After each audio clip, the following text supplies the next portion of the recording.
¿Se imaginan que toda una vida, toda una carrera, se construya por pura casualidad? Bueno, esa es justo la increíble historia de fotoarte. Una historia sobre fotógrafos que, en realidad, nunca planearon serlo.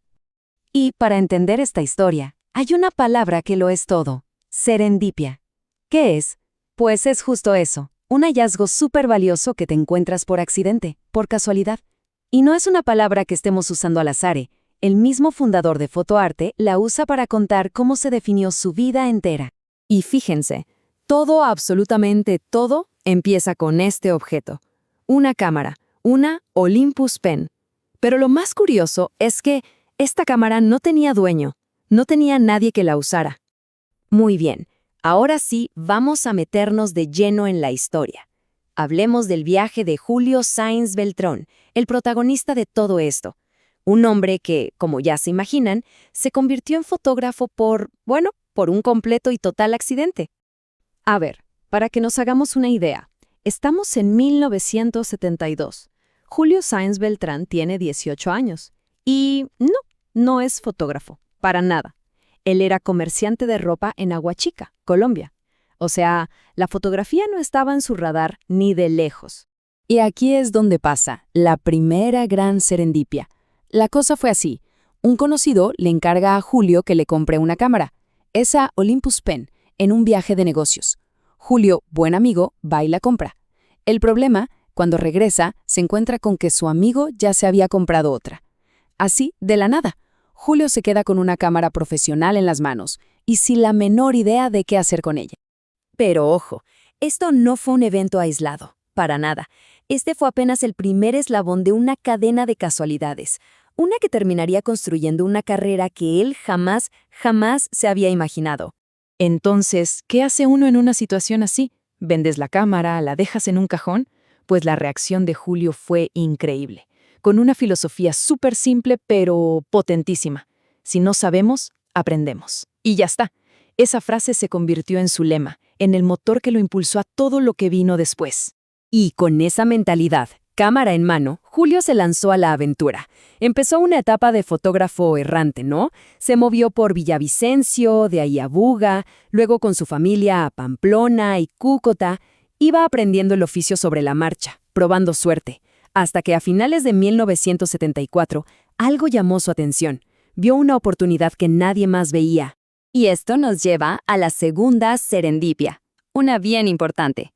Julio se casa con Antonia y por una decisión totalmente personal deciden vivir cerca de la familia de ella, en Santander. ¿El resultado? Esa decisión los lleva a un pueblito que le cambiaría la vida para siempre, Málaga.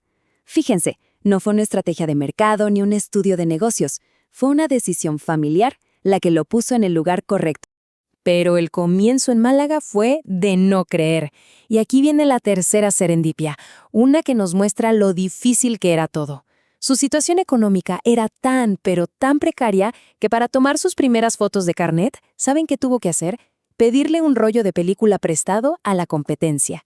Imagínense, así de al límite estaba empezando. Pero, claro, no todo fue suerte.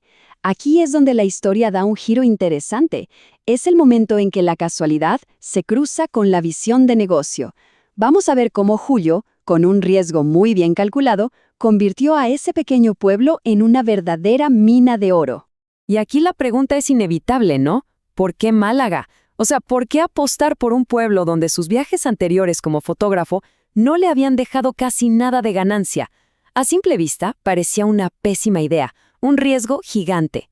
Pues porque Julio dio lo que nadie más estaba viendo. Pensemos en el mercado de Málaga en 1974. Tenías un estudio tradicional, súper lento, y 2 fotógrafos que trabajaban a medio tiempo. La entrega de fotos tardaba una eternidad. ¿Y qué hizo Julio? Lo cambió todo. Ofreció disponibilidad a tiempo completo, servicio a domicilio y, aquí viene la clave, entregaba fotos en blanco y negro en menos de 30 minutos y las de color en menos de 10 días. Básicamente vio un hueco enorme en el mercado y se metió de lleno.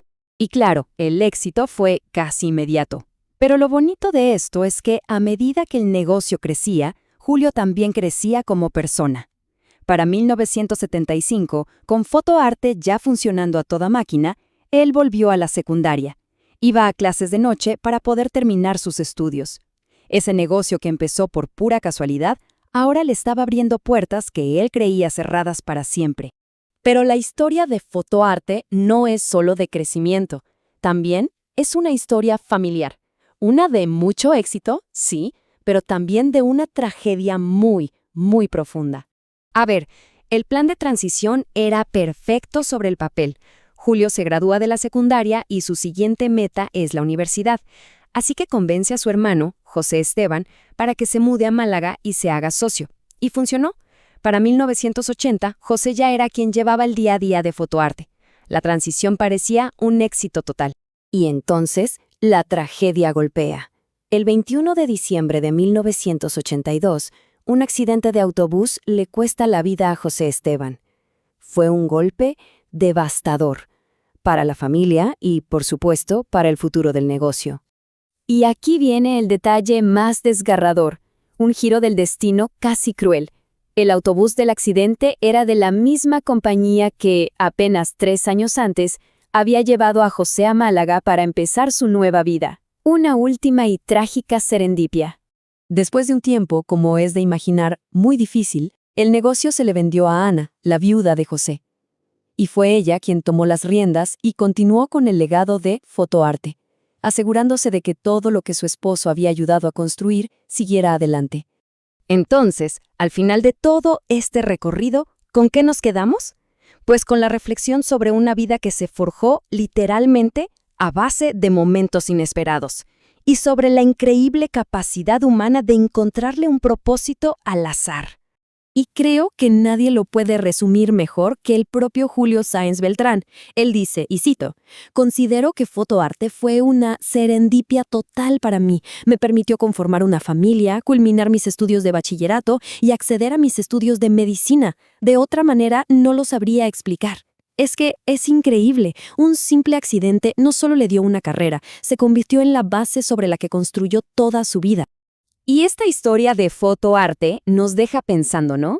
¿Qué tanto de nuestra vida es realmente planeado? ¿Y qué tanto es lo que nos vamos encontrando por casualidad en el camino?